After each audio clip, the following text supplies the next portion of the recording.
Hi, everyone. Welcome to Meetup with MeLa.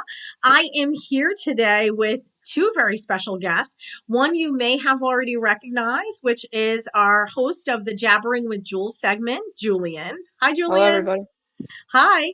And we also have a very special guest today, and her name is Manuela, aka Jules' mom. So we're so excited to have you on today as well, Manuela. Thank you for joining Jabbering with Jules on the Meetup with MeLa podcast. Just to let everyone know, you as it's scrolling down underneath, you can find Meetup with MeLa on Facebook and Instagram, Meetup with MeLa, as well as you can find Meetup with MeLa this on the YouTube station, and that includes all of our episodes, including Jabbering with Jules and many, many more. So definitely stay tuned. Everyone knows that Jules keeps us up to date on everything that's going on with hopefully kids and teens and preteens. So definitely exciting stuff. So welcome again. This is going to be Jabbering with Jules, educators during COVID. Fortunately, Manuela, aka Jules' mom, is an educator, and we're going to be interviewing her today and also thanking her for the very special work that she's done during the time of COVID, because we know that has been no small task. Anyone that's as is an educator knows, and additionally, anyone that's probably a parent certainly knows now as well, if you didn't know before. So welcome, welcome, welcome. We're so excited to have you, Manuela, and welcome back, Julian. So very excited for today's episode. Thank you again for having me. Very excited to be here. I'm a big Yeah. fan of the podcast, by the way, and I love your intro. Always gets me going. Oh, thanks. Thank you. So what we're going to do is, so Julian and I, have obviously we've come up with some questions that we'd like to ask you, Manuela, and we'd certainly appreciate just getting some insight as to what's going on with how everything's been going. Certainly we understand that COVID has been such a process that has been filled with so many different uncertainties, and just basically just really people have had to innovate and pivot and just try to figure things out, I'm sure, on the fly, which I'm sure you're very familiar Mhm. with. So we're gonna, thank you so much for sharing all this with us. And so Julian is going to kick us off with some of the questions. And of course, at the end, I might have a surprise game for you guys, trivia, and we'll see who wins, mom versus son, Jules versus Manuela. So I'm excited Oh, we about love that as games. well. Yeah. Yes, You know you are a that. game family. So I'm excited about that as well. So definitely a big gaming family. And so I figured you'd be up for this. So Julian, feel free to kick us off. Okay, so this is our first question. So how long have you been an educator, and why did you go into education? I've been an educator over 18 years at this point. I didn't think about being an educator until I was in college, my master's program. So I can't really say I'm one of those people that say, oh, I always wanted to be an educator. I thought about being a teacher since I was little. Like people say that, or they wanted to be a nurse or a doctor, whatever. That wasn't like that for me. That I've kind of, through different paths that I was led in, I developed an interest in working with non-native English speakers, and that led me to the study of linguistics. So I've always just kind of had an interest in language and how language works, talking about language, cultural differences that go along with language as well. Anthropology was an interest of mine, but that was, I knew I could really only do research in that area and maybe teach also. But, I was looking into just different fields in education.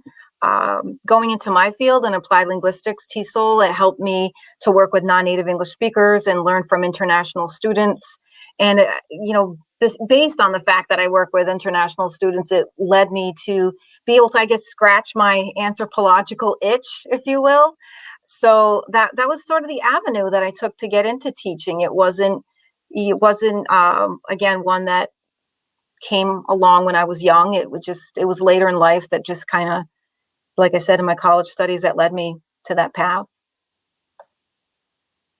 And Julian, let me just ask you this quickly. So how has it been having like, I guess you probably don't know any different, but like, how has it been to have your mom as an educator, like being in the home, especially during COVID or even before, because she's an educator, but then also in terms of maybe helping with homework and schoolwork, is she a good resource to you? She's always a good resource, even when I'm doing like projects and stuff. I always get those semicolons and commas in the right place. I'm sure you do. I'm sure you do. Your mom's been a she's had a big grammatical presence in our lives, which we certainly all appreciate for sure. But yeah, I think sometimes it's going to be, it's different. I mean, I know sometimes when I think about like my parents potentially helping me with homework, and neither of them are educators. They are both in more in the business and finance fields, that sometimes trying to get homework help was really difficult. But sometimes with an educator in the home, it might be, and I'm sure it has its perks, but sometimes it can be difficult too, because your mom probably has a certain standard, which probably has a certain standard. So you're getting your work checked a couple times, I'm sure. Yeah, it's a delicate balance with intervening and knowing when to step back and say, he's not me, like he's a different student and he's going to learn differently, and I have to let go of the standards sometime. Although I can't say that he doesn't meet it. He does. He's good at it. He has definitely has his moments where he's very focused and has a lot to contribute to what he's working on. But yeah, it's a delicate balance for me to just know when to step back. Definitely. Yeah, it's not easy. But at the same time, I think it's also, as we know, as being moms, like we're wearing many hats. And the thing about it is it's part of being a mom, but also obviously putting on your education hat as well, and knowing where to help and knowing where to back off and let the cards fall where they may, as I say. So Yeah. if I could just ask you, Manuela, are there any, like, so what would you say are some of the advantages and disadvantages to potentially even being a woman in the field of education? We ask these questions specifically right now. We're still in the month of March, celebrating Women's History Month, and I do want to Yeah. say that you're obviously someone that I so admire for many reasons, and definitely I'm so excited that we're able to have you on Meetup with MeLa and Jabbering with Jules, in the sense of celebrating amazing women like yourself and just your commitment to everything that you do. So thank you so much as far as that goes. But yeah, I mean, what would you say some of the advantages are, disadvantages to specifically being a woman in the field, and specific to being a woman, but also just, challenges in general, I guess. Well, first of all, thank you for your kind words. I don't want to ignore that. And the feeling is entirely mutual. So I also Thanks. respect, and admire you as a mom, as a professional, as a friend, for all of your accomplishments and just the person you are. So Oh, that's thank you. important to say. But in terms of the advantages and disadvantages, it's interesting because there are so many fields you can go into that are male dominated, but often within Yes. the field of education, that is a field that you very commonly see women in the field of education. There always have been women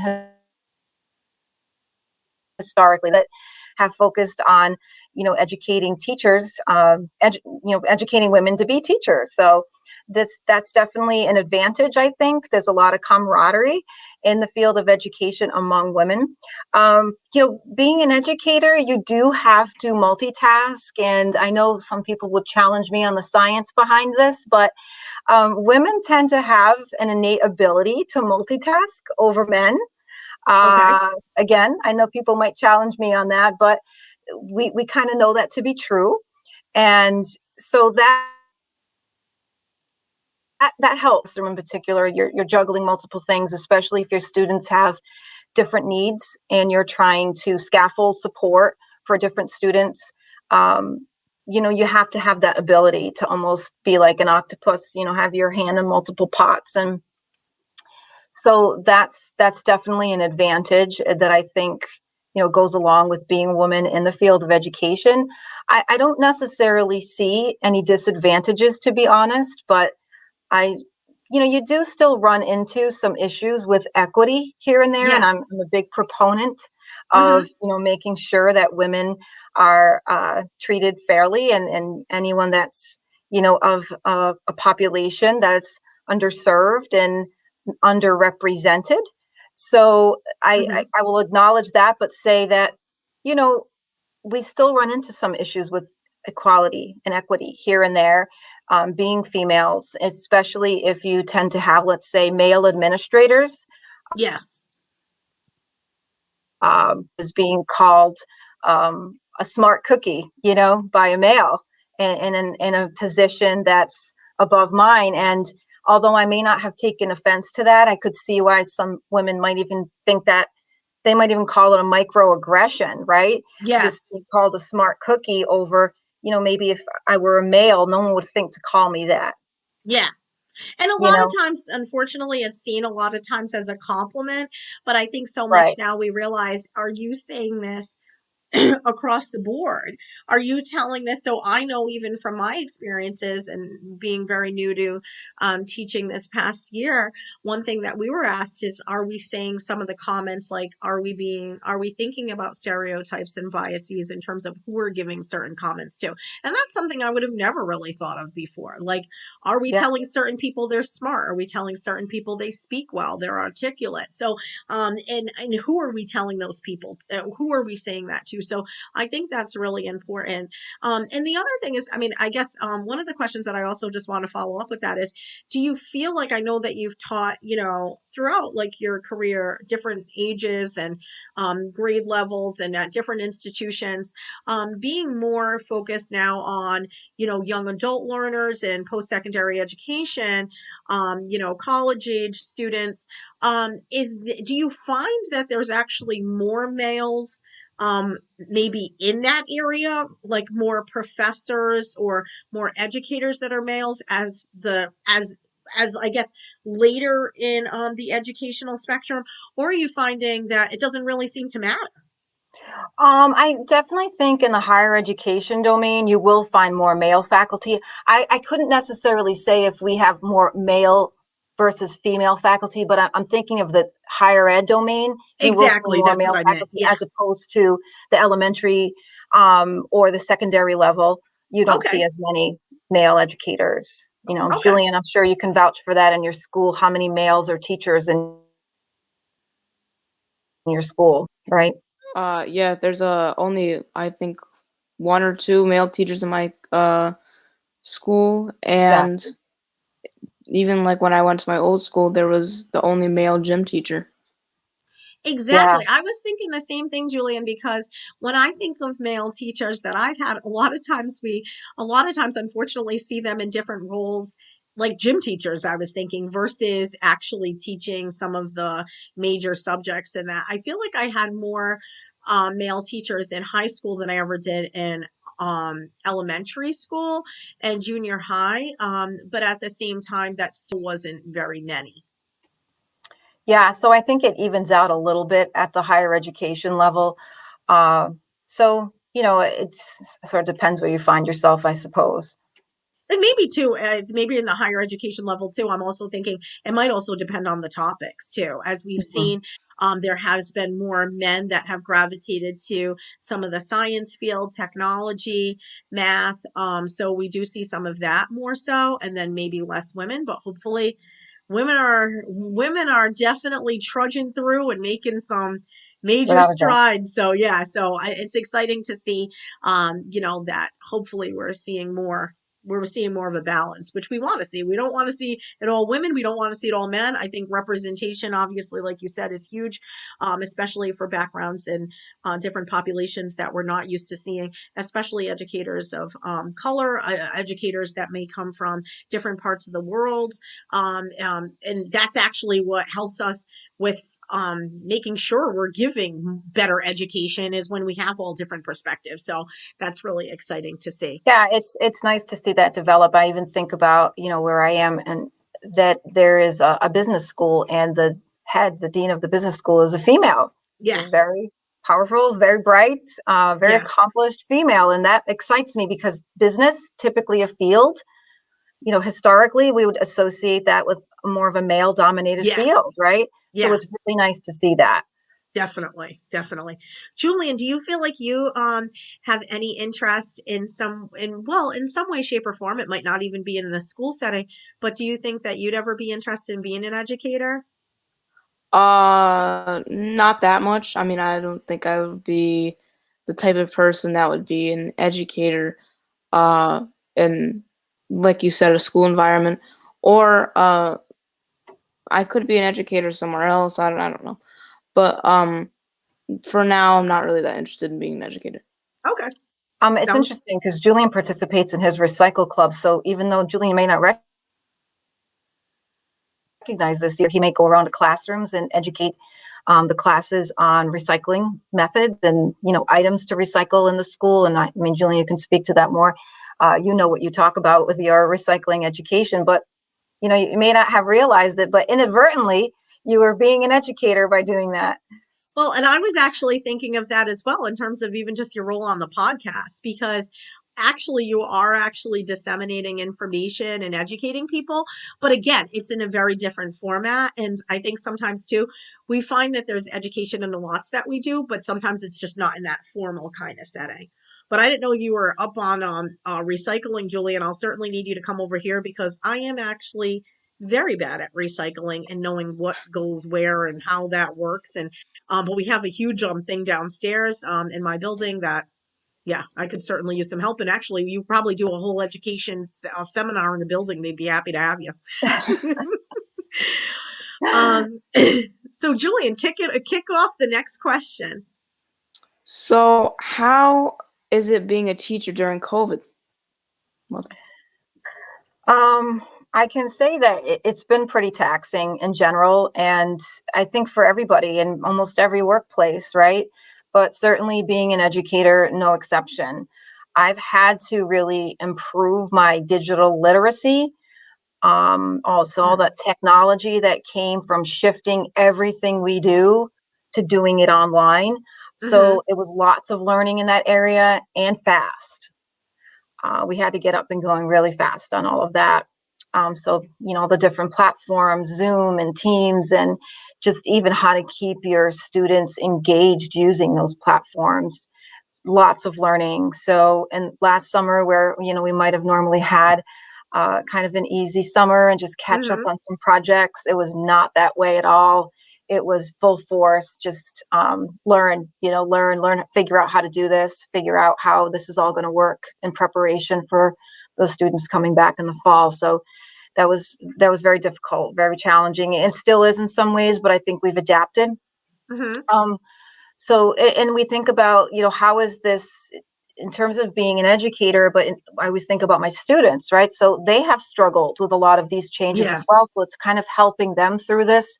And sometimes that meant taking a step back and talking with a student about their mental health, which was something I typically do anyway, but Mm-hmm. more so during this time. So, letting go a little bit of the agenda for the day and checking in. How are they coping with it all? For students, Yes. particularly at the college level, there was a lot of turbulence when it came to, okay, well, today, this week we're online. Next week we're going to be offline. We'll be in person, and then we'll do a hybrid of this. So it was always just constant information coming in and students having to adapt and just, all that turbulence just really was really unsettling for students. And I really feel for them.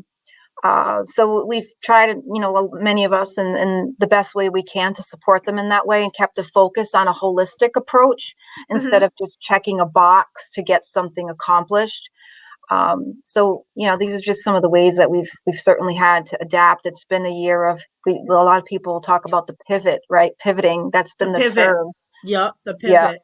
The And deadly, the deadly pivot. It's like the pivot no one saw coming. That should be like the title of the book, like a pivot that no one saw coming. It's like it has just, I have to say, I mean, fortunately, as a student and as an educator, I think for me personally, I think the difference has been, for my situation, my schooling has always been online. So that wasn't really an issue that really got disruptive in terms of the schooling. However, we realized there was a lot of people that based on their careers and whatever they were in, that was the piece where they may not have been able to, if you're a frontline worker, you may not have the same time to do certain things in school as you Yeah. used to. And that's really difficult.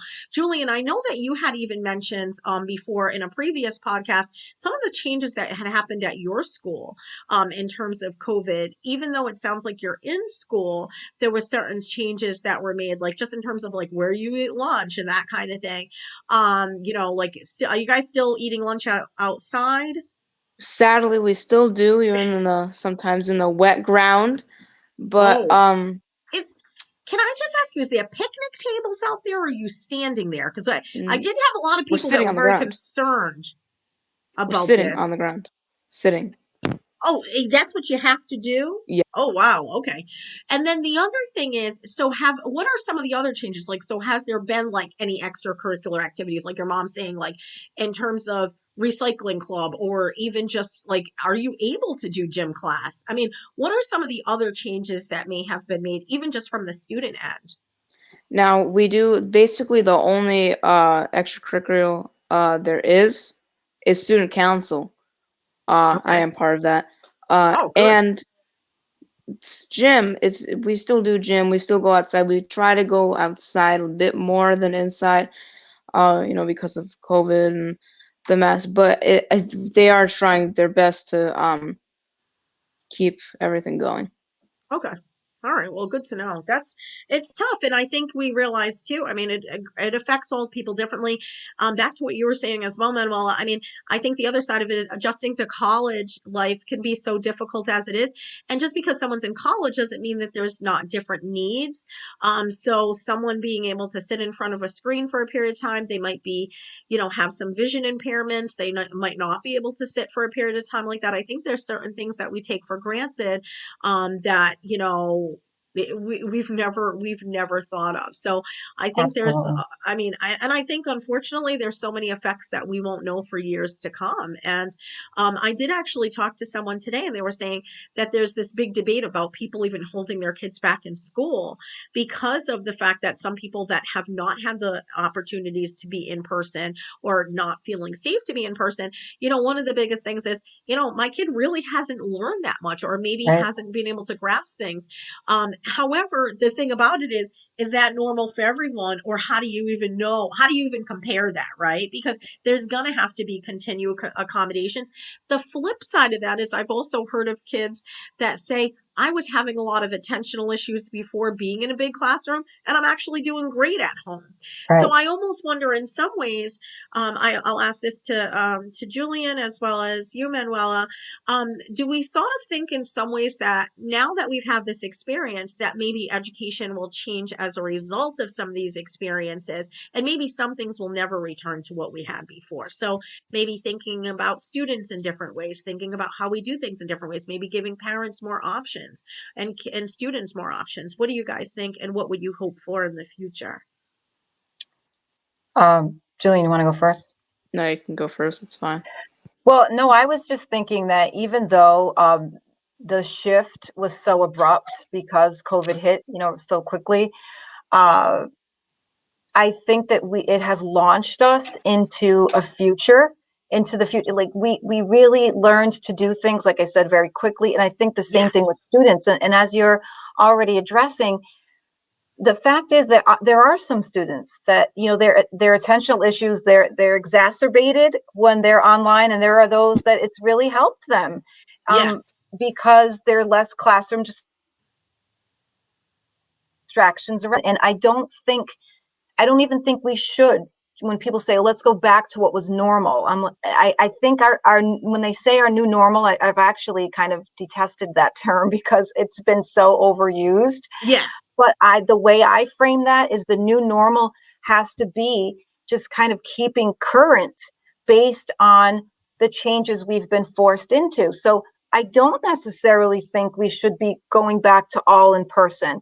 I think, but now that we've been exposed to this world, the students that are benefiting and doing better as a result of these changes, well, they should continue to offer high flex and hybrid models of instruction.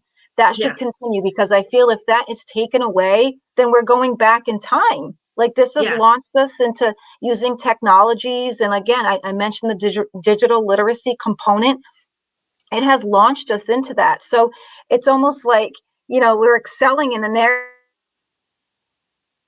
area, but now so we want to think about it as sort of an accommodation for students that has allowed them to adapt to their learning modality. Yes. And Julian, what would you say just in terms of, maybe some things that you think have been good in COVID, or what are you hoping maybe even stays the same after COVID, or maybe some things that you hope actually do change? Well, I know everyone can say this, that COVID has been very hard on everyone, especially teachers like mom. Um, and I think that masks, going like technology issues are very, very difficult in these trying times. And I just feel that everyone can speak the same way. Mhm. I agree. I think the other thing too is we've realized too when COVID happened, there was a lot of students that didn't necessarily like as we know, not all things are equal, right? So we realized that not every student has a laptop to be able to jump on. And especially when they were, especially elementary kids or even some high school kids or possibly even some college students. So with that being said, it's also trying to make sure that some things are available for all people, that especially Wi-Fi. I think that shouldn't be something that everybody's charged outrageous rates for Wi-Fi and everything else. So there might need to be some differences in terms of making sure that we're able to level the playing field enough that people can actually come to the table Well, ready to that's the learn. key. That's the key for sure. Is when you mentioned that there are students that have not fared so well, and people are talking about, are they kept back in school, and that's almost like punishing them for something that they really had no control over. So Yes. how do we get them to catch up, because their privileged peers that had all the resources and maybe had all the Wi-Fi connection and had all the Wi-Fi enhancers even in their homes, you know they probably fared okay because they had different access, they had better access. So for other students, this is where we have to have this consideration and think about, how can we help them catch up if they have fallen behind and not penalize them. That seems like a punitive measure to keep a Exactly. student back, right? So how do Exactly. we help them through that? And how do we provide more resources so that they can keep up with their peers who have not been at that disadvantage? Yeah, definitely. So Manny, next question is, how has it been for you? Is it hard being on Zoom, and home? So like, obviously it sounds like you've been working remotely most of the time, and then obviously you're at home. So how do you sort of navigate those two different, like having, obviously home we think of as our personal space, and then office has always been where we get our business done. Not to say, I mean, plenty of times it can cross over, as we know, but how has it been your experience in terms of probably some long hours and meetings on Zoom, especially as this first happened, and probably continues in so many ways in terms of trying to, figure some things out, and then also having that space that your home is also your home still as well. Yeah, those lines get very blurry sometimes. Yeah, I For bet. sure. The pros and cons to it, like everything else, I suppose. But I do find, of course, I tend to sit in front of the computer more. I'm always busy at work in person, always working with students, but having back-to-back meetings on Zoom is different, and I find it definitely more draining. I think a lot of people Yes. agree with me, because you're not moving. When I have different students coming in my office, if there's a gap in between appointments, or even if there's not, like at least there's movement. Like, oh, somebody else is walking in, I might get up to greet them. Even just those little bits of movement are really Yes. helpful. And that doesn't happen so much on Zoom. I find I can like literally be sitting for hours on end straight, and I have to remind myself, I have a setup where I can stand up from time to time, but sometimes I just get so engrossed in the task and working with students, Yes. or being in a meeting with other staff members. And I, I just get so engrossed in that task and just so hyper focused that I forget that I'm not moving. But then I feel it at Yes. the end of the day. I definitely feel, especially when COVID first hit. And I'm not, you know me, I'm not a person that loves my technology. Like I'm Yeah. okay with shutting down at the end of the day, and I don't always have to be connected and checking my phone all the time. So Yes. this was, I think it was like trial by fire almost in a way of just like much. And even though I do that, I do use, the computer a lot. I work normally when we were in person and before COVID. I don't think human beings are meant to sit in front of a computer and interact in this way for so many hours a day. I find it unhealthy in general. So that's been a certain, definitely certainly a challenge, I would say. Hmm. But one of the advantages, I have to say, just to be candid about it, it saves me a great deal of time in getting ready for work. I don't have to drive to work. I don't have to pack a lunch. I can wear pajama pants, and I do sometimes on my Zoom calls. So, accessorize on top, but, Yeah. I'm in my flannels on the bottom. I can't Yes. lie. I Okay. love that. Yes. And I only need to worry about what people can see on the screen. Hmm. So even if I haven't, spent the time to fix my hair too much in the back, nobody's going to see the Yeah. back. I just curl the front, and I'm good to go. Back in the kitchen when I'm working. I mean, there's little things like that that definitely make a difference, and I acknowledge them. But I think that Zoom and other online platforms have really opened doors for students and teachers. So even for myself, I think about educators that I have connected with internationally. So in the past, if I was Yes. going to a conference, for example, like live and in person, there's just a limited amount of people I might interact with at the conference, and they might be from my general region, right? But now I've attended a couple of sessions online just with different educators, and I can meet people and learn from people from all over the world. And I love Yes. that part that Zoom has opened up. And all this, again, these online platforms have opened up a world for so many people, and that has been a huge advantage. So for that, I'm happy for sure. And Definitely. I. I can also see like her like even in her pajama tops, like, because sometimes I come home from school and it is very sad to see that sometimes she's in meetings all the time, all day, and Mhm. then she's in her flannels, which makes me a bit more happier. Like, okay, at least she's comfortable, you know. Yep. Um, and I come home from school, and sometimes she's on a meeting. I'm like, okay, I'm gonna go back to my room, mind my own business. Um, and sometimes she comes home and she's or she comes home from work. Sometimes she goes to work, and sometimes she's home and she just feels burnt out. And that's when we all have to feel bad for one another. That even though COVID is here, we don't get as much free time as we would Mhm. um, being there at work. Because, for example, if you're at home, you get flooded with emails and stuff to do. Whereas if you go to work, it's only until 5 o'clock, then you can get out of there. You know? Yes. That's an excellent, that's spot on. Yes. That observation is spot on. It's funny. I wasn't even aware that Julian was recognizing that until he's mentioning this right now.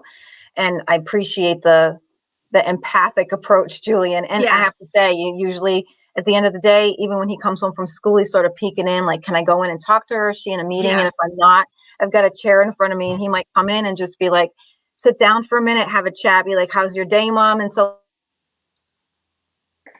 that day, and I look forward to that if I'm not in a meeting, or else he'll come in and just give me a hug and be like, how was your day? And I couldn't get that if I was at work.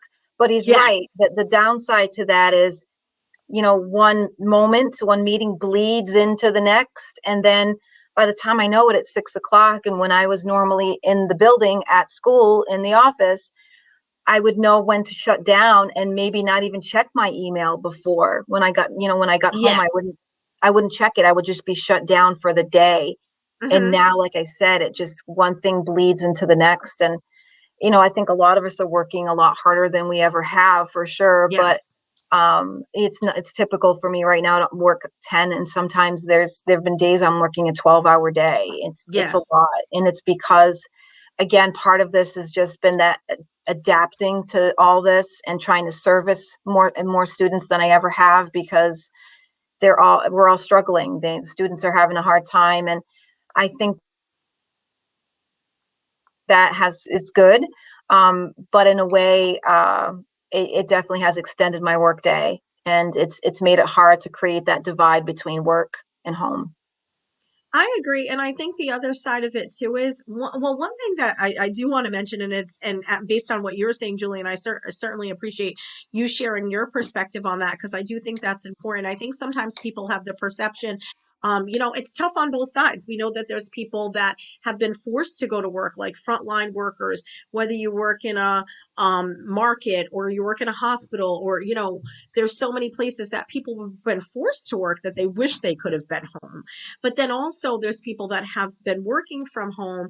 And the thing about it is, I think sometimes the perception is like, oh, well, at least you're there with your kids or you're spending time with your family. And that really is not the reality of Right. working from home.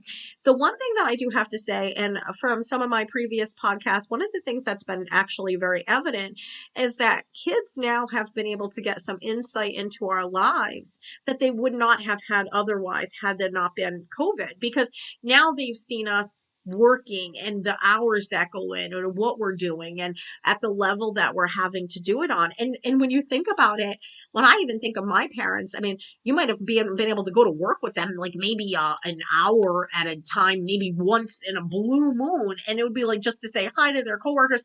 I never knew really what it took my parents day in and day out, Yeah. because we never saw it. It was always like, oh, okay, you're home now, and let the games begin, and let's, it's so I do think in a different way. And I also wonder, and Julian, this might be a question for you, is did it give you even maybe a new appreciation for what your mom does for work? And then also, I think in some ways realizing, maybe some of the things we want to do and don't want to do moving forward in our, and in your future, Julian, like you might decide, hey, I never want a job that has to be on the computer that much. I want to be, not to say that, and some of this we can't necessarily plan or foresee, into the future that far, but like, again, did it give you, were you sort of surprised, Julian, when you sort of realized like how much work your mom was doing or what it Well, took? when I was a little kid, I was like, "Oh, I want to be a grown up. I don't want to have to do school." But I think every kid was like that. But Yes. now that I see how much work she's flooded with each and every day, it really makes you stop and think, "Wow, we should really appreciate how much she's doing to help us." And um, even sometimes maybe taking a break would be good, or Yeah, just he's good taking at a walk. reminding me of that. Yes. Well, Mom, and take a also break.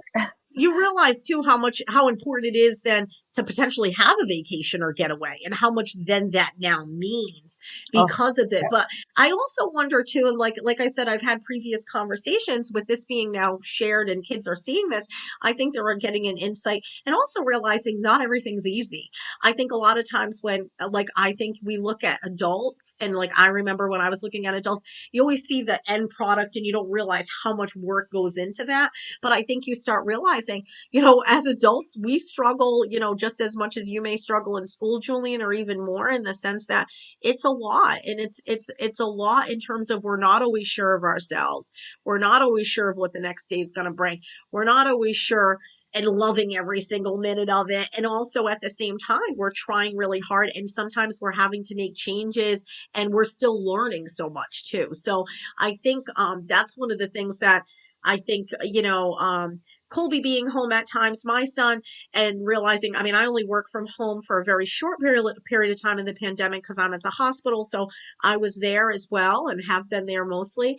But at the same time, I think he was realizing like, whoa, like, wow, didn't he, I don't think he realized how much went into it. And just hearing my conversations and different things, like you've probably heard, Julian, your mom on different meetings and stuff. It's different when you hear it and you're realizing, wow, this is what's going on, so I don't know. I don't know if that's, I can understand we want to separate that but out, but I think sometimes it's not necessarily a bad thing, because I think we've been able to give our kids a perspective that might be helpful to them in the future that we wouldn't have otherwise had that opportunity. Absolutely. They really have like a front row seat to see what we're doing during the Yes. day, right? And because we love you guys, we keep doing it. But Yeah. it doesn't mean that it's easy, and it takes a lot of work and perseverance. So, Julian, would you like to ask the next question? I sure do. Okay. So what do you think will happen when COVID is over and done with? And will you be forced to go back to work? Um, First, I think that the idea is that students and teachers want to do most of their learning in person. Most of the time, I think, especially at the level that I'm in higher education, and there's predominantly there's more students that are residents of the college than commuters. So they're trying to have a college life, right? So the idea is that we want to be mostly in person, but with having that option of being online. So I honestly feel like getting back into the routine will be tough. And I think there will also have to be many adjustments for teachers and students. We're not going to resume standard operating procedures like before. And I alluded to this before, where I said, I don't think we're just going to assume everything's going to go back to how it was pre-COVID. Um, Yes. so, nor do I think it should be that way, because we've learned a lot since then. So there's been, evolution, and through that evolution, we've learned how to do things differently. And I think the hybrid will continue and should continue. But I think, for me, uh, uh, feeling the energy of the students that I'm working with, that's missing. That's very much missing when we're using Zoom and other online platforms. Um, so I think that's going to be a definitely an advantage to, being in person, feeling the students' energy, just um, wanting to experience that again. So Hmm. that element has been missing. But yeah, I think it will be a time for adjustments in a different way, and also adjustments that will be hard to anticipate, just like COVID. Like, I just found some Yes. notes the other day from when COVID first hit. It was like COVID, an action plan or something that our staff took. And I looked at my notes. I was like, wow, we were so naive. Like, Yes. really thought Woo. like we're going to plan this out a couple weeks, and Exactly. we had a plan, Exactly. That and was like the plan. we had no idea. And you know what? That's a great thing, because had we known how much work, and we might have all jumped Ship. Yeah, for ship. sure. So Yeah. I think the same thing applies to now, going forward.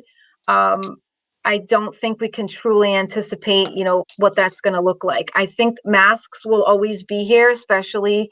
I don't think that's a bad thing either. I No. think in the past, we think about students would come in my office and I'd get sick, they'd be sick and I'd get Mm. sick a few days later, and I'm like, they're sneezing. And I think we're much more aware of these kinds of things. And, um, I think the masks are here to stay, and I think that's a positive thing. We used to look at other cultures, particularly the Chinese, and, Yes. say, Yes. like, oh, they have pollution, and that's why they're doing. Well, there were other reasons why they were also wearing masks, and in terms of illness, and there was pollution. I mean, there is pollution, and that's one reason why they're doing that. But we looked upon that as that was sort of a strange, like, Hmm. phenomenon that they did Yes. culturally. And now we think, wow, I think they were onto something. Like, we should Yeah, have been doing this a long time ago. When we look at the definitely. flu season, that we were just like, we didn't see, even though COVID was really high. What people say, the flu numbers, the numbers of flu incidents was lower than ever, because people were wearing masks. So there you go. Yes, We learned lessons. exactly. So I don't think, in terms of what students are going to look like walking around, social distancing. So I think we're going to adapt to even space in the classroom. I think there'll be changes, and they'll be constantly like adapting to different things. But I think it's hard to really anticipate exactly what that's going to look like.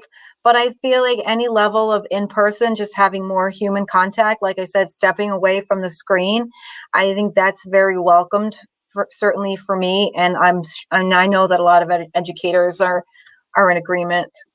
Yes. definitely trying to find different ways in terms of being able to obviously honor your health. I mean, that's key to having lasting educators as well, because I'm Yeah. sure for some people that were already not active, being less active and staying, I mean, it's not healthy for anyone, as we know, to be sitting for long periods of time. And I'm sure there's some people that really have got into some serious trouble as a result of that. But no, thank you Yeah. for sharing that. Now, Manuela, would you Well, rather be would you rather be He's working Jules right now. from would you rather be okay, working Jules. from home, or would you rather be going to work now, even before COVID, Mm. like if COVID's over, like what would you rather do? Like I said, I mean, I prefer, when it comes to my students, I prefer being in person. I prefer being live in the classroom. Like I mentioned about feeling their energy, it's when you're an educator, I really like thrive from the energy of the students. And it also cues me in, like if I'm teaching something, and I could definitely sense if the student isn't getting it more when they're in person Yes. than on the screen.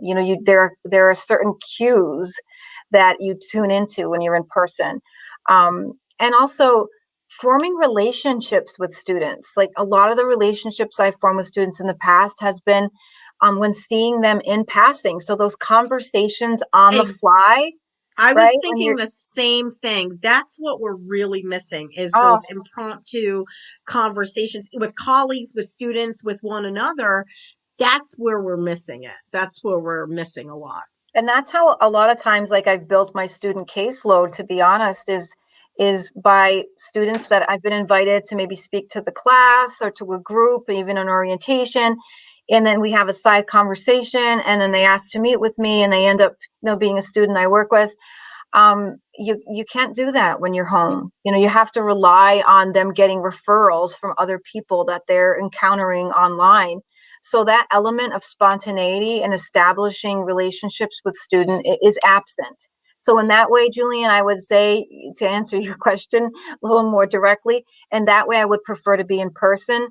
Um, but I can't ignore that one of the major advantages to being online, besides, the wardrobe, not having to worry about it, um, one of the major advantages goes beyond myself and my world, and it's going green. I think about how much paper we have saved, and it makes me so happy. So I know you can appreciate that, Julian, because as being part of the recycling club in school, I know that Yep. um, you'll appreciate me saying that. But that's true, and I'm very big on going green, and it's made me so happy to think about how much we're saving, just not having to make copies. And we've learned how to do things. Even there are resources that I have built, and I would Yep. think about creating those resources and making multiple copies of them. And now that resource is online. I think, why didn't we were just so used to doing things in a certain way, and so that's changed, and that's something for the better. But yeah, going back to the wardrobe, if I never had to wear dress pants, or not a dress, but dress pants or dress shoes, that would be okay with me. Um, since comfort is important. So pros and cons, that's the bottom line. Yes, definitely. Uh, so for our last question, for you, um, so what would you do if someone came up to you and said, "Hey, I'm thinking of getting to education." What would you say to them, based on your college level education and some help, maybe some helpful information? What would you say? I would tell them to really hone in on what it is that they are passionate about in their teaching. Make it their own. The fact is, nobody goes into education for the money. I've never heard someone say, I want to be a teacher because I want to make so much money. Like, people go into it, I want to be an educator because I'm going to be a millionaire. They go into it because they typically have a creative streak, or they enjoy teaching and learning. So if you start to kind of fade into the background and lose your flair because you're not honing in on what it is that motivates you or inspires Yes. you, students are going to notice that. They Yes. will definitely notice that.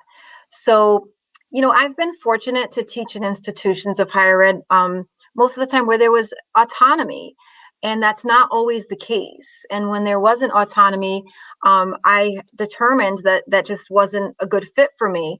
It's not always a bad thing, I'll say, to have that lack of autonomy when you start out as a teacher, because it helps to get some skills under your belt as you're getting started. Yes.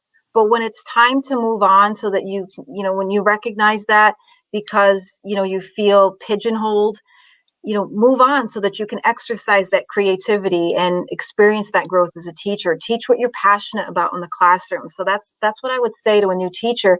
I would also tell them to make time for learning about what's trending in your area of expertise.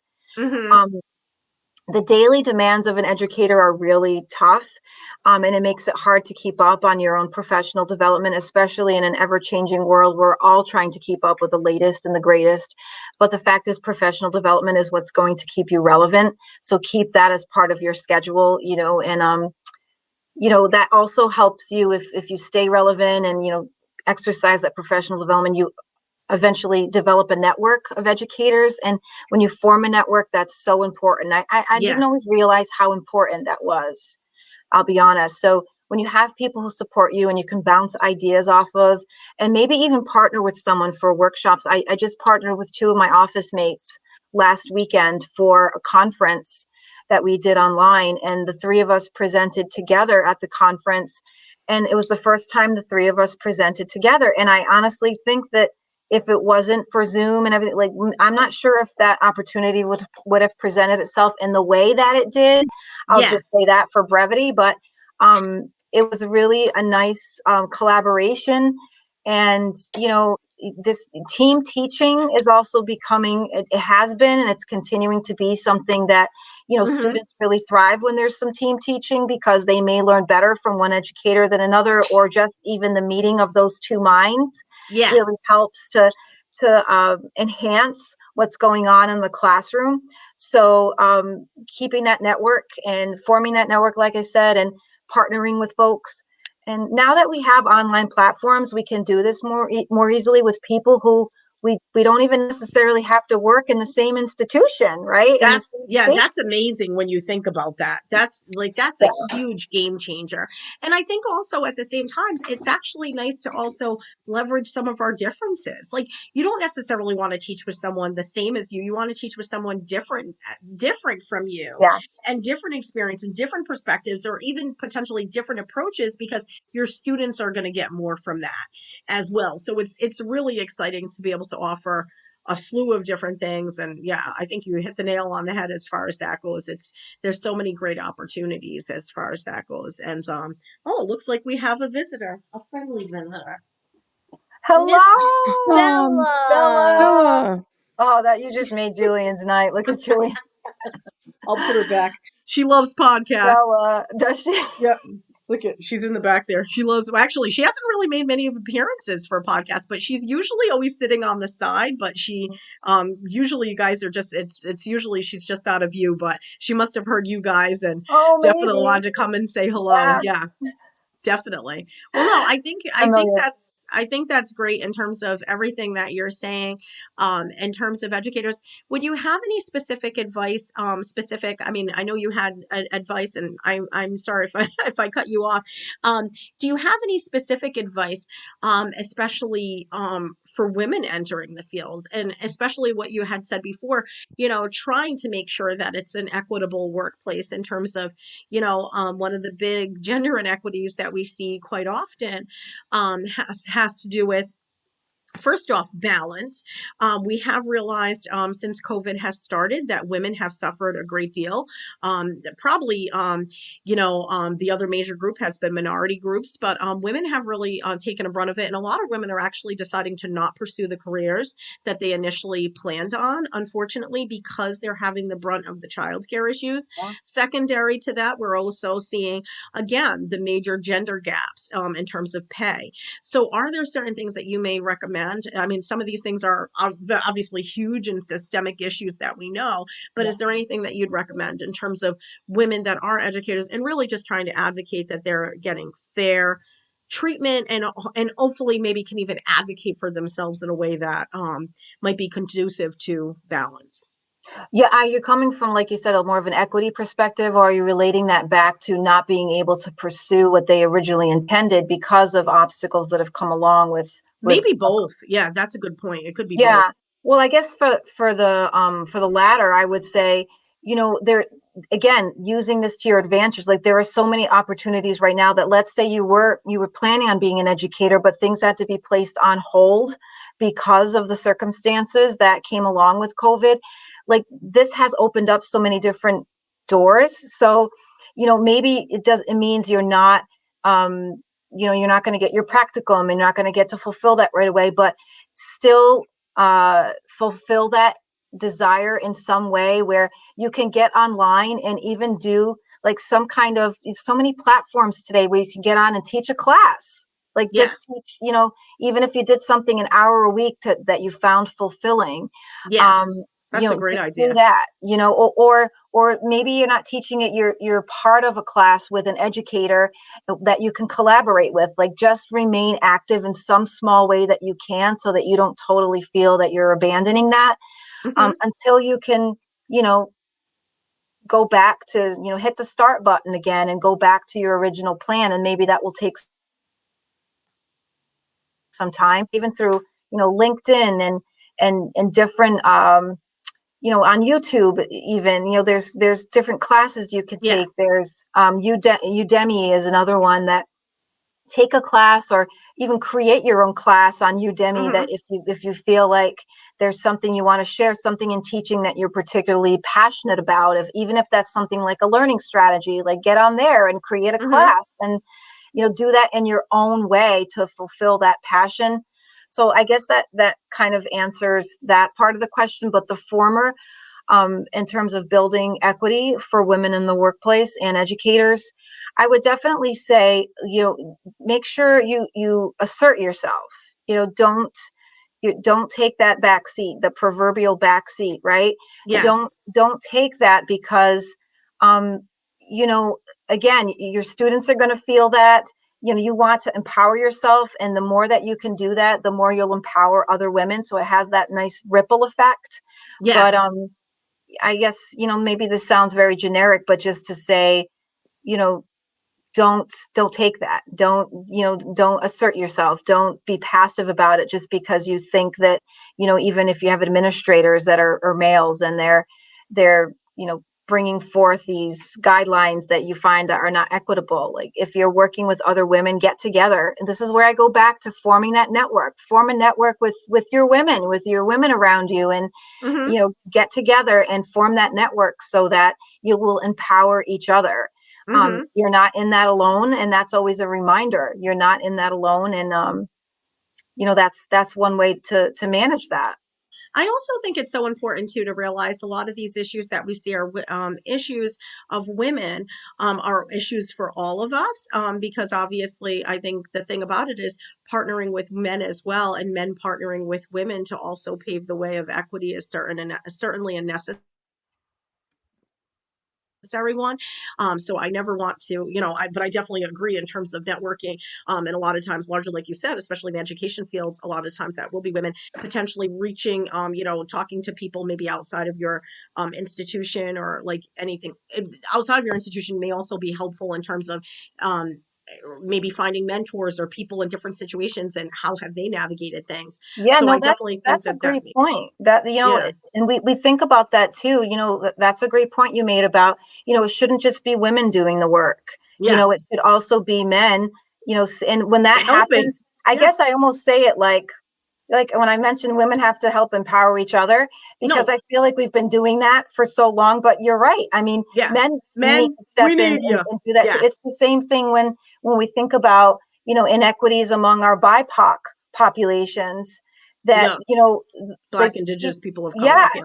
Yeah, yeah, sorry. Yes, I know. yeah. I figured you would know that. I wasn't thinking I about our know. audience, Yeah, but thank but you. not everyone. Yeah, Black, Yeah. Indigenous people of color, BIPOC. Yes. Yes, when we think about our BIPOC populations, like we shouldn't leave the work up to them to do Yeah. it. Like we need to, like white people need to step in and also do the work. And there's so much out there right now that talks about these issues, Yes. and especially with the movements that we've had going on.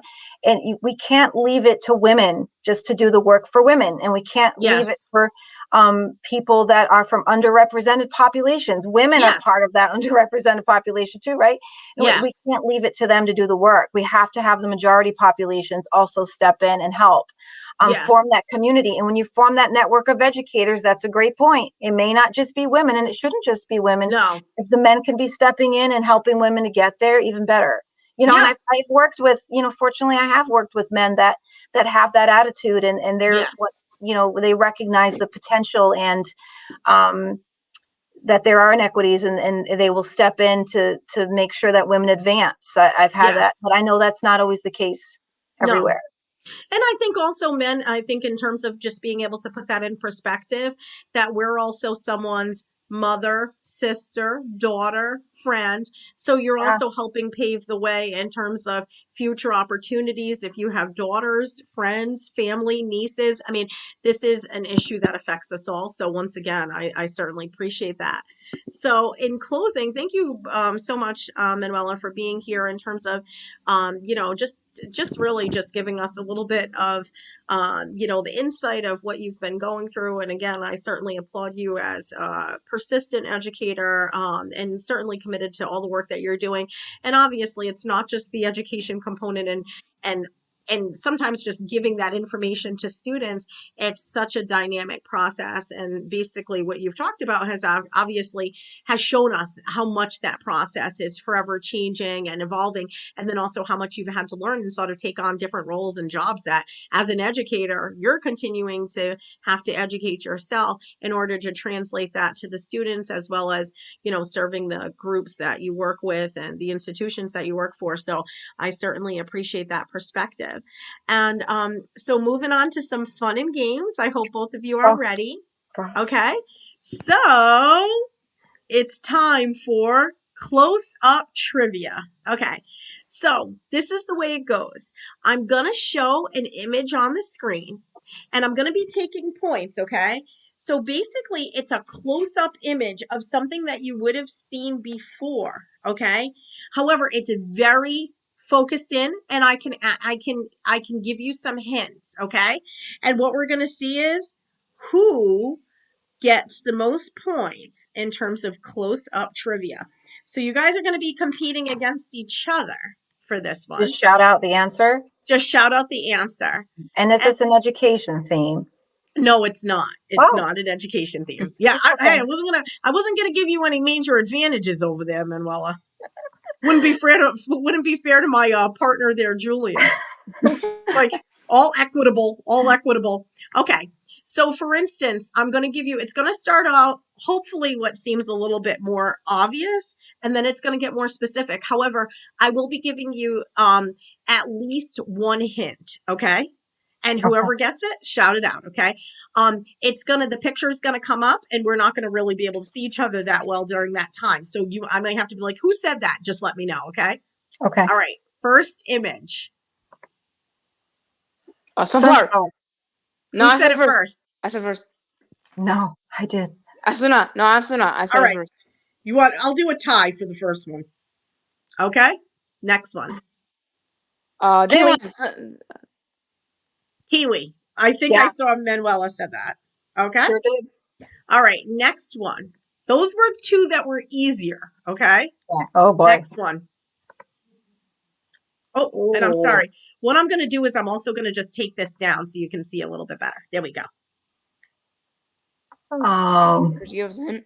Oh, I'm sorry. So the hint is it is a vegetable. Pumpkin? That's not vegetable. Nice try. is it like the seeds of like a squash or something? It's the seeds of something. So you're Mm. really close. Uh, It's yellow. Out from the outside, it's a yellow orange vegetable. a yellow pepper. Ding! Yeah. Awesome. Okay. The next one. This is something very thin. Like strings on a guitar? Close. It's something we see and or use on a daily basis. A comb. Nope. No. It's Lines? it's something that helps give us information. Oh, file folders. No. Close. It's close. Oh, really? Yep, it's close. It's not file folders. It does look like it. This is sort of like you're looking at the very edges of this item. And there's usually sometimes hundreds of them put together at a time. Ooh. When they're put together, they often form chapters. A book. Book pages. Pages. Who got that one? Would you say That was Julian? me. That was Okay. me. No, I said book. Absolutely not. I said it. Absolutely not. I did. Well, you guys can fight it after you guys can fight all night if you want. No. Okay, next one. It comes in a box. Chips. Oh. Close. It is a food. Peanut brittle. Nope. Usually have it in the morning. Cereal. No, cereal. Tony Tiger. Do you want to say what kind of cereal? Tony Tiger. Frost Flakes. Cornflakes. Cornflakes. You guys are good though at this. All right. Here's another one. This is something. Hold on. Let me actually. I forgot of how we're going to say this. Okay. Tree bark. I'm sorry. Tree bark. It's like a tree bark, and usually when you remove it, you hear a big pop. Remove it. You hear a pop. Chicken bones. Nope. It's not a food, but it helps contain a specific food or drink. It's used as sort of like a stopper. A cork. Yes. All right, come on, Julian. I'm rallying for you. Okay. I can do Godzilla. I cannot do this. You're good at this. You're going to be good at this. Oh. This is part of an instrument. Magnets. No, it's not an instrument. Like a musical instrument? A musical instrument. It's the part where you hold on to play the instrument. Yeah, like, I don't know, accordion? I don't know. No. Something you may have mentioned before, Julian. A guitar. A guitar. Oh. Which I have to tell you, I'm not necessarily sure what part that is, but nice. Yeah. Okay. Liquid. Water. This is. Geez, I don't even know what that. Now that I'm looking about it, I'm not even so sure. I remember what this is. I'm okay. I do know what this is now. It's something that we can eat. It's sometimes boiled down. And we usually have it in a liquid form. Honey. Yes. Oh, wow. It's part of a honey. Yeah, at first I was like, what is this? Julian, you said that, right? Yeah. Okay. Good one, Julian. Good job. I did not get that. Aloe vera. You're so close. This is a fruit. Plant. Fruit. Apple. Green apple. It's green. Pear. Pucker Banana. up. A what? Pucker up. Pucker up. What did you say? What was the last clue? Missed it. Pucker up. It's like usually it's pretty like it has a sour. Oh, a lemon? Lime. Lime. I have to say you guys are right now tied. Oh, it's getting fierce. And there's 2 more to go. Okay? This is something that we often see, I'm trying to think. We haven't seen much of this due to COVID, but it's usually something we see that can sometimes be a sign of a celebration. Fireworks. No?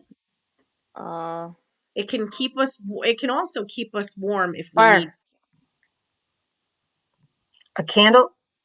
matchstick. Oh, a But yeah, but matchstick. I'm going to give them fire because that was sort of like, how else could you describe it? Yeah. Okay. This is Fine. something that we eat, and we've all eaten it. So it's not anything, we've all eaten it before. Sour candy. No, it's actually a starch. Pasta. Pasta. I should have Dylan, gotten you should that. have gotten that one. You love Yeah. pasta. By the way, you guys are tied, and I don't have any more. Wow. Yep, Wow. I don't have any more. Well, actually, I can show you. I can show you this one here. Bonus question. Who is this? Oh, Sabrina. Sabrina. I got her first. No, actually Manny, not. I got it first. Absolutely not. all right, hold on. Who's this? Sabrina. Nope. Who's that? It's my mom's cat. Do you guys I was remember gonna his say, name? that has to be like maybe your mom's cat, but I don't know him well enough. Could you put another one up? I was gonna say that. This one will be too easy. Hold on, let's see. His name is Miko, by the way. Miko, yes. Miko Valentino. Bella. Bella. I won! Yay! Well, definitely, that was fun. The close-up, there's all different close-up pictures and trivia and stuff like that, so I felt like that would be something fun to play. That was And fun. especially different things, yeah, just include different things that we already know, but having to look closely at. So definitely I just thank you. want to point out, I'm Oh, sorry sorry. that Julian started his first podcast with you with the topic of being a student during COVID, and now we Yes. flipped it around, teacher during COVID. So you could say we came full circle. But thank you Exactly. both so much for inviting me to your podcast. I appreciate you both doing that. It was a great conversation. Thank you so much. Oh no, thank you. You definitely contributed so much, and like it was great to have you on.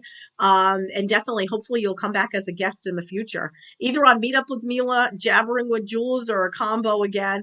But you're always welcome here. We're certainly happy to have you. And as always, kudos for the amazing work that you've been doing and continue to do, because we know that it's an amazing effort. So thanks so Likewise. much. Thanks so much, Julian. I hope to see you soon. And everyone, once again, thanks so much for viewing Meetup with MeLa. And specifically today is our other episode, obviously, our episode segment, Jabbering with Jules. This was the educators during COVID specific episode. This can be found on Meetup with MeLa on the YouTube channel. And thank you again. As always, subscribe, like, and leave a comment, and we hope to see you again soon. Thanks so much, everyone. Bye-bye. Thank you. Bye. Bye.